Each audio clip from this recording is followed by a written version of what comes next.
आता है सरकार ख्याल रख रही है, लेकिन एक हद के बाद सरकार को भी जितने पैसे देने पड़ते हैं तो उस हिसाब से भी मजबूरी में इकोनॉमिक नेसेसिटी है, सरकारें कदम लेती हैं। हमारी सरकार ने कदम लिया है क्योंकि क्रूड ऑयल का प्राइस भी आप देखते हैं कि जो पर बैरल डॉलर की जो कीमत थी डॉलरों में, उसमें बेतहाशा वृद्धि हुई है।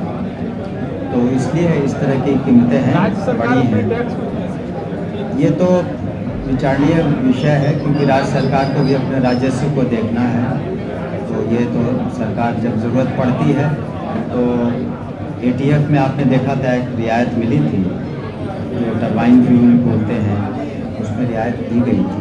तो ये समय समय पर समीक्षा सरकारें करती हैं, हमारी सरकार भी करेगा, जो उचित निर्णय है समय पर। नमस्कार, पॉलिटिक्स में आप सबों का स्वागत है। और आज हम पॉलिटिक्स में बात कर रहे हैं कि बिहार में जदयू और बीजेपी के बीच पोस्टर को लेकर पॉलिटिक्स शुरू हो गई है। जी हाँ, पोस्टर पर पॉलिटिक्स। शुरुआत बीजेपी की तरफ से हुई थी, वो भी गांधी मैदान में शपथ के दौरान। जिस तरीके से पूरे शपथ ग्रहण समारोह के पीछे के बैनर में नीतीश कुमार की तस्वीर नहीं थी, उसको लेकर जदयू के कार्यकर्ता असहज थे और सोशल मीडिया पर इसको लेकर खबरें भी चल रही थी और बीजेपी को ट्रोल भी किया जा रहा था। लेकिन जब बात अब वो नहीं, पुरानी वाली नहीं रही, तो फिर क्या कहना है। लेकिन ये सिलसिला जारी रहा। बिहार सरकार के जितने भी जारी हो रहा है, मतलब विज्ञापन जारी हो रहा है, उसमें या तो सम्राट की तस्वीरें रह रही हैं या फिर मुख्यमंत्री के तौर पर सम्राट की, और नहीं तो प्रधानमंत्री नरेंद्र मोदी के। बीच में एक और विवाद हुआ था जब मंत्रिमंडल सचिवालय के द्वारा जब पत्र निर्गत किया गया था, तो उसमें उप मुख्यमंत्री नहीं लिखा गया था। उस पत्र का अभी तक शुद्धि पत्र जारी नहीं हुआ है और मंत्रिमंडल सचिवालय ही इस तरीके के पत्र के लिए जिम्मेवार है और उन्हीं की जिम्मेवारी है। कोई दूसरा विभाग लिख भी दे तो उसका कोई मतलब नहीं है। मतलब मंत्रिमंडल सचिवालय के हिसाब से या मंत्रिमंडल सचिवालय के नोटिफिकेशन से ये लगा कि दोनों उप मुख्यमंत्री नहीं है। उस समय में भी बबेला हुआ था।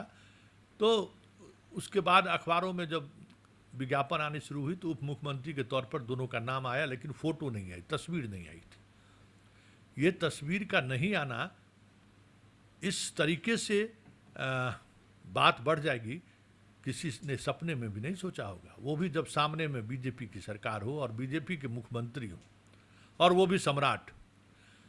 हाल के दिनों में उप मुख्यमंत्री नंबर 2 विजय चौधरी कई कार्यक्रमों में शामिल हुए और सरकारी कार्यक्रम में शामिल हुए, और उन तमाम कार्यक्रमों में मुख्यमंत्री की तस्वीर कहीं नहीं है। मतलब सम्राट चौधरी की तस्वीर कहीं नहीं है।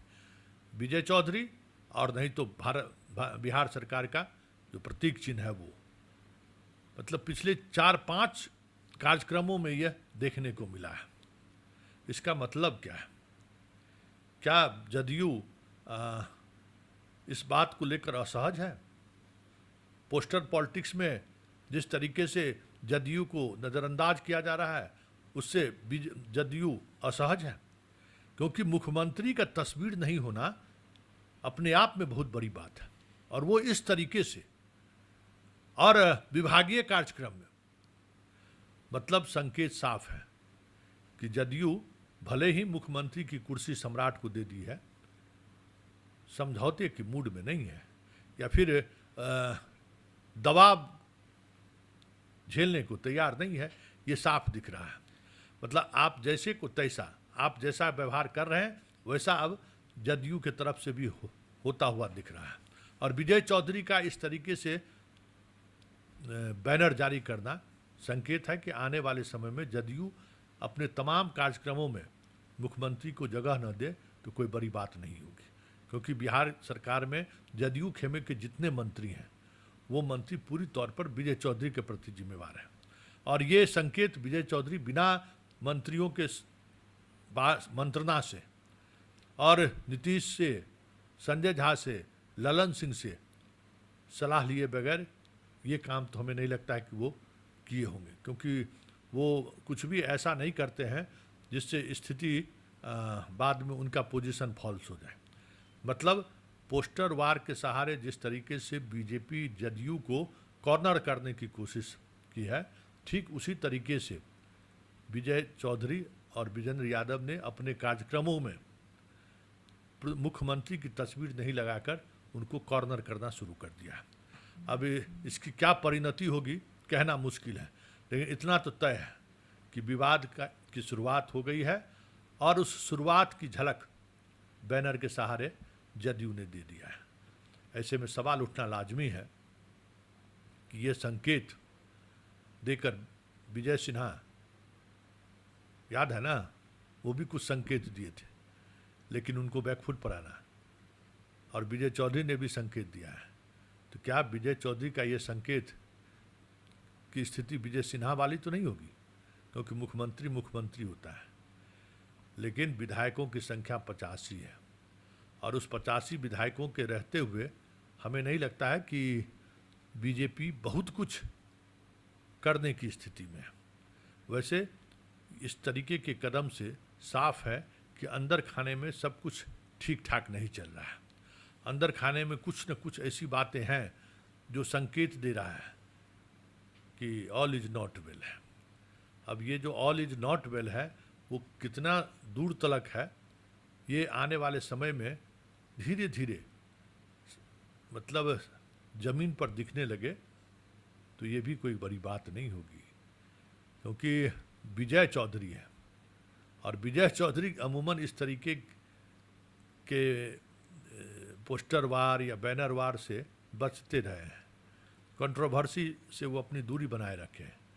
लेकिन विजय चौधरी का ये प्रयास या कोशिश बगैर जदयू के तमाम बड़े लीडर के समर्थन या कह सकते हैं कि बिना इंडिकेशन का ये कर नहीं सकते। तो क्या ये माना जाए कि आने वाले समय में जदयू और बीजेपी के बीच तलखी बढ़ेगी? क्या ये माना जाए कि जदयू को ये आभास है कि बीजेपी एक ऑपरेशन चला रही है, जिस ऑपरेशन के सहारे वो खुद की सरकार बनाना चाह रही है? क्या इस बात को लेकर कहीं जदयू को आभास तो नहीं हो गया है कि आने वाले समय में आरजेडी और कांग्रेस को लगभग सम्राट ने ठिकाने पर लगा दिया है? तो चिराग, मांझी, आरजेडी की टूटी हुई विधायक, ये सारे लोग मिलकर जदयू को दरकिनार तो नहीं करना चाह रहे हैं? इसकी भनक कहीं तो नहीं लग गई है जदयू को? कई सवाल हैं। उन तमाम सवालों के बीच जो सबसे महत्वपूर्ण बात यह है कि यह विजय चौधरी का ये एक्शन नहीं है, ये आर पार की लड़ाई का संकेत है। और आर पार की लड़ाई के संकेत का मतलब क्या है? क्या जदयू बगैर सरकार के रह पाएगी क्या? देखना दिलचस्प होगा।